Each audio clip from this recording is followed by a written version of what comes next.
దీర్ఘకాలిక అనారోగ్య సమస్యలతో బాధపడేటువంటి వారు మరి అందులో నుంచి ఉపశమనం కలగాలి, చక్కని ఆరోగ్యాన్ని పొందాలి అనంటే నృసింహ జయంతి నాడు ఆ నృసింహస్వామికి అంటే నరసింహస్వామి వారికి చందనము తప్పనిసరిగా ఎంతో కొంత సమర్పించండి.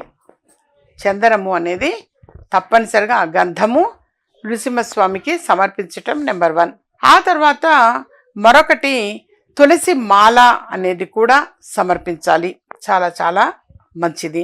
ఆ తర్వాత వడపప్పు పానకము అనేది నైవేద్యం పెట్టిన తర్వాత సహజంగా చలివేంద్రాలు అనేది ఏర్పాటు చేసి నీరు అనేది మాత్రం సప్లై చేస్తుంటారు. ఇప్పుడు గుడి సరౌండింగ్స్ లో కూడా వాటర్ సప్లై అనేది ఉంటుంది.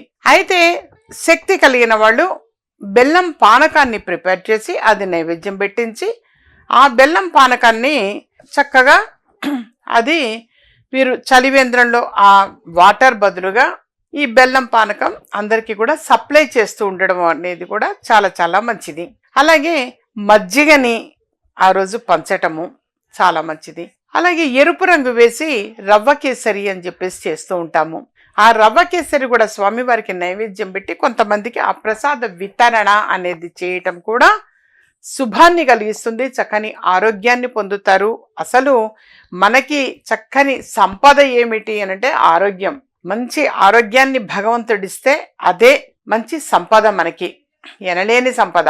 సో ఇలాంటి చిన్న చిన్నవి అనేవి మాత్రం ఎవరి శక్తి కొద్దీ వాళ్ళు చేయడానికి ప్రయత్నం చేయండి. మరొకటి కూడా ఏమిటంటే సాయంత్రం పూట తప్పనిసరిగా అంటే ప్రదోష కాలంలో తప్పనిసరిగా నృసింహ కరవలంబ స్తోత్రాలు చదవడం చాలా చాలా మంచిది.